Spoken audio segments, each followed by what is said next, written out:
I'm in the business of teaching young Black girls and women and empowering them, not in the business of teaching bigots and ignorant folks, ignorant men, ignorant women, ignorant non-binary folks, ignorant, etc., etc. I want to empower women. We are talking feminism on this episode of the Brandon Gonez Show. It is Women's Month. It is March. And before we go any further, we need to do a few things, like subscribe to our channel, tap that notification bell, hit the like button, and don't forget to share this video and comment below. So I got two amazing guests with me today. The first is Tayo Bero, award-winning culture writer. Thanks so much for joining us. Thanks, Brendan. And we also have Keosha Love, founder of Our Women's Voices. Thanks so much for joining us. Thank you for having me. Listen, feminism, it's a big topic. It's perceived differently by different people. So I want to kind of start off the conversation by asking both of you, what is your description of feminism? What does that mean to you? As a whole, for me, feminism just means resisting the patriarchy. And so in my world and in the work that I do, that means dismantling the systems that allow for patriarchal violence, whether that's, speaking truth to power, as they say, or starting important conversations, or even just adding my voice to conversations that are already happening. For me, that's the way that I kind of put my mark on the larger movement for women's rights. And for me, feminism, when I first started to be familiar with the term, was more so about equality for women. Now for me, it's gender justice. Like feminism is for all genders to thrive. And like Tayo said, just dismantling patriarchy, dismantling systems of violence, dismantling gender violence, and making sure everyone has access to equity and equality. So where do you feel we are in that progress? I feel like we have a lot of work to do, but there's been so much work. I feel like there's a lot more access for different genders of all diverse backgrounds. I feel like there are less barriers for women to thrive in the workplace, be bosses, choose the career of their choice, lead. However, there's still a wage and pay gap. There is still a lot of people uncomfortable with different diverse genders taking up space in the workplace. And there's still a lot of outcry and outrage when it comes to other genders doing well for themselves. It's interesting because being a self-described or prescribed feminist, I feel like there was a point in time where everybody was adding that to their bio, or they were adding it to, their email signature. Yeah. But it almost feels like that's kind of tapered off a little bit. I don't know. Is that just me, or have you both noticed that as well? Yeah. No, I think you're absolutely right. And I think what's happened, especially within the last decade and this most sort of recent wave of feminism, or the fourth wave as they call it, one of the big features of this moment that we're in is the internet, right? And I think because people have so much access to each other and to each other's opinions, one of the things that's happened within feminism is just this, I think, broad misunderstanding or misappropriation, because I think some of it is intentional.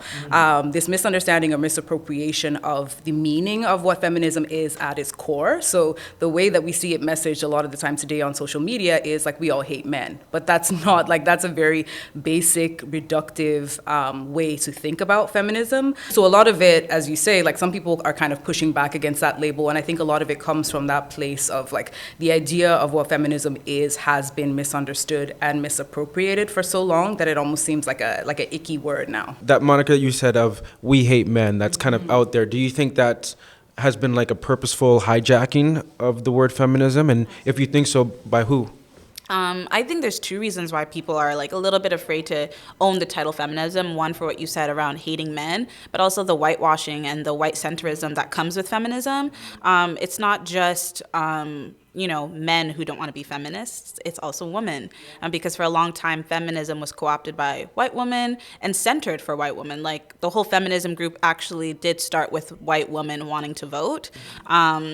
And that didn't include poor, Black, brown people. That included white, middle-class people. And so even though there's intersectional feminism, we have the different waves, there are still a lot of people who feel uncomfortable attaching themselves to feminism, knowing its violence and its history. And then, of course, I also agree that there are a bunch of people who put an agenda on what feminism is supposed to look like, which is absolutely not true.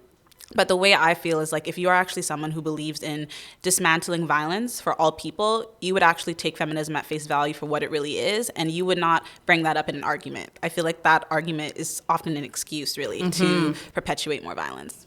And what type of violence are we talking about? Violence against diverse genders. And how does that look like? How does that play out in the real world? microaggressions, hate speech, stealing jobs, hate mail, doxing. It looks like so many different forms. Not all of them are out loud. Some of them are very subtle. Some of them are very discreet.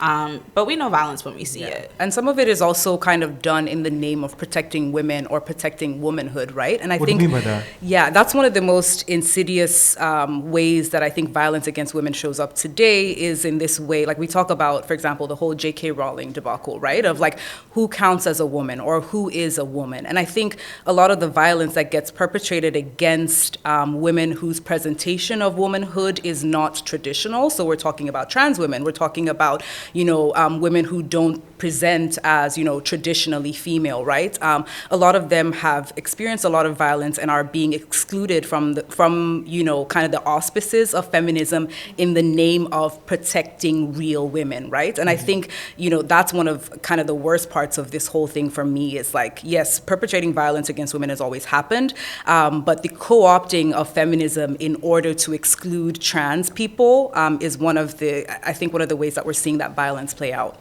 So how do we fix that problem? We have to keep calling it out. I think the more voices that we include, like Keosha mentioned, again, historically, Black women have been excluded from the feminist movement. And so there is sort of a sense of like question or suspicion about, is this truly a safe space for women who look like me, right? You call it feminism, but it doesn't speak for me. I think the more we continue to do that and the more we as Black women or trans folks or, non-gender conforming people continue to kind of take up space and say, hey, like we deserve protection too, and we're going to take it anyway, whether or not you like it, we'll continue to move forward. It is supposed to be a movement that is supposed to level the playing field for everybody. But you bring up the fact that, that it hasn't been as fair to people who are, let's say, non-white. And so knowing that and still being a woman and still wanting to be treated as equal, but still not seeing that in a movement that is supposed to bring that, what does that do to you? How does that make you feel? I think it's disappointing, and that's why historically and presently, that's why we make our own movements, right? Womanism was coined so that Black women had a space, so that they were loved, they were appreciated, and also fought for in these conversations. And as much as a lot of the work I do is in intersectional feminism, I will still identify myself more so as a womanist than a feminist, because womanism is an emphasis on Black women and Black womanhood and our contributions to all of these movements, all the change, the Black women who've been on the front lines, who've been doing this work, acknowledging them, making them our pioneers and our heroes. I think that's really important. So as much as it's disappointing and sometimes exclusionary, what I rest in is knowing that I can make my own movements and be in the movements that other Black women have created. That's interesting. How about you, Tayo? Absolutely. I think, again, like there is power in just showing up. As a demographic, Black women and Black non-gender conforming folks, don't have a lot of material power. But I think there's other ways that we can really show up and show out and like make noise and make space for ourselves. What are those ways? So just, again, like what we're doing now, speaking out, forming advocacy groups. Like I think people, again, like because of coming out of 2020, we saw just how dangerous it can be when you put yourself on the front line of a battle that in a lot of ways has a lot to do with you, but can be very scary. But also for me, I think the most radical thing we can do right now in this fight is empowering the next generation. Like for me, I'm not with the we need to convince misogynists of today, because there's very little movement as far as I'm concerned that can happen when you're having like interpersonal conversations. Like I think the larger movements, but also who is coming behind us and how are we teaching them so that we don't have to kind of do the unlearning that the folks in our generation had to do. And they're already coming into a world where they're socialized to understand that we are all equal and that, Black people and Black women and Black trans folks and like all kinds of marginalized people deserve equal space. For me, like there's so much power in empowering that next generation. Absolutely. For me personally, I'm in the business of teaching young Black girls and women and empowering them, not in the business of teaching bigots and ignorant folks, ignorant men, ignorant women, ignorant non-binary folks, ignorant, et cetera, et cetera. I want to empower women, empowering girls, and I think what you said is so important because it's really about equipping them with the tools, the knowledge. We can't extend all of our energy to people who just do not understand or won't even take the moment to try to understand.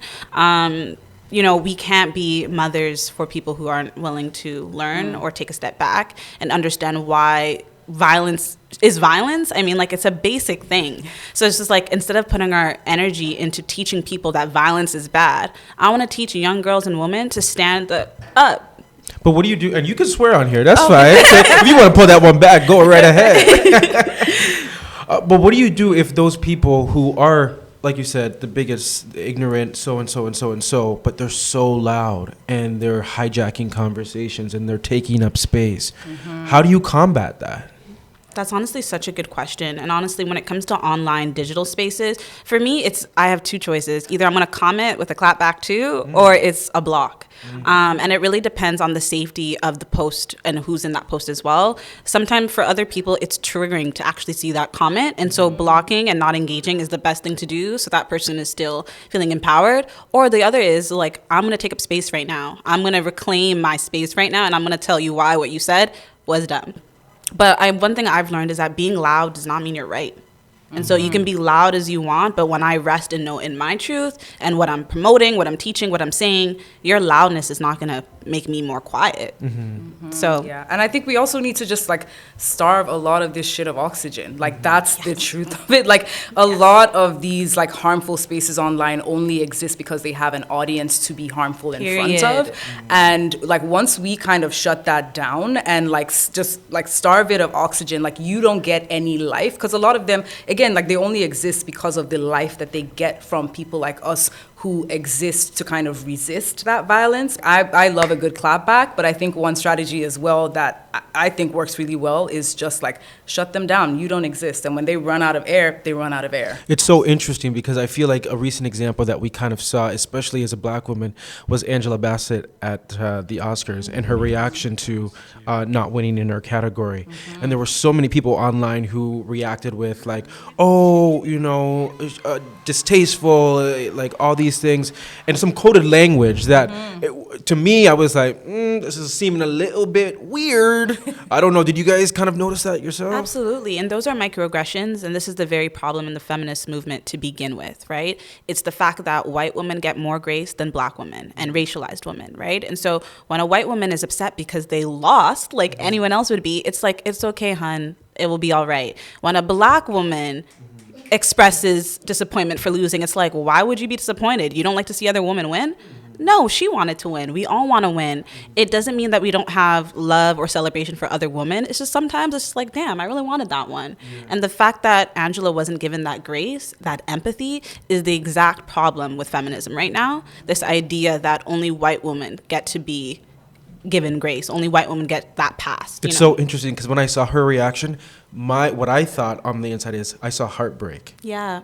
Right, but then you went on social media and it was like everybody was like, she's not humble, right? She's rude. The stereotypes, right? Yeah. And that's another issue as well when it comes to feminism not being intersectional, is the stereotypes around women that look like us. This idea that, we're only strong, but strong for certain roles, or strong for certain parts, or strong in certain spaces.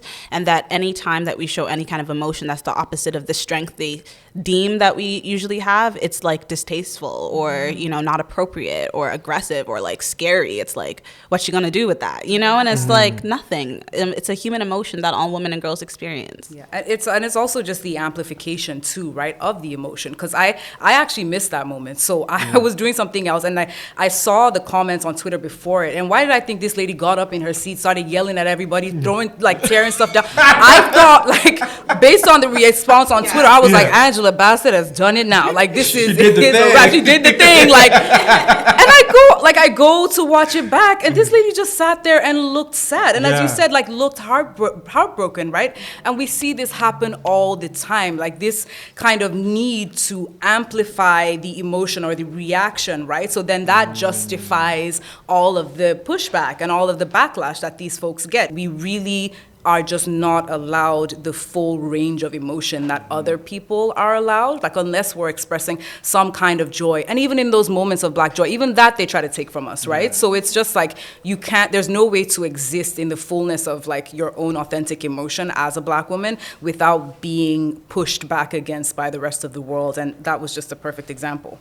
As I kind of listen to this conversation, I wonder about the role of men in the feminism journey.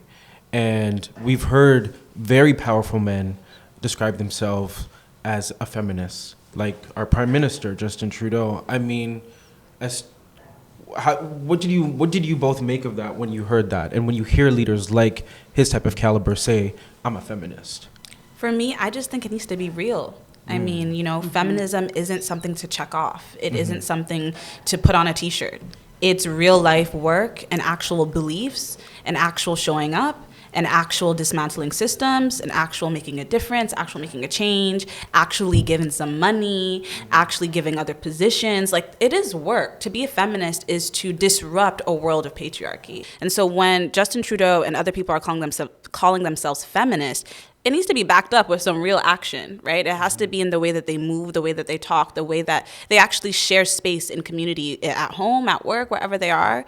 Because again, feminism is more than just putting it on a t-shirt. It's like really and truly impacting and changing women and girls' lives and other gender diverse people as well. And I would even take it a step further. I absolutely agree. And I would take it a step further and even say, like, you need to do the work first and prove yourself, especially as somebody you are the perfect avatar of like everything that could be threatening to like somebody like me, right? A vulnerable Black, you are a white, classed, educated prime minister of like one of the greatest nations in the world. So, for your positionality, I want to see you do the work. I want to see you put your policies and some coins behind that, and then we get to call you a feminist, right? And say that you've done the work to be called a feminist. And I think that's also part of why, like, so much of that word, we were talking about it before, has lost its meaning, and people kind of push back against it because it's almost become like cliched almost, right? Like, you get to call, like, I'm a man who calls myself a feminist, so that signals to everybody that I'm a good guy,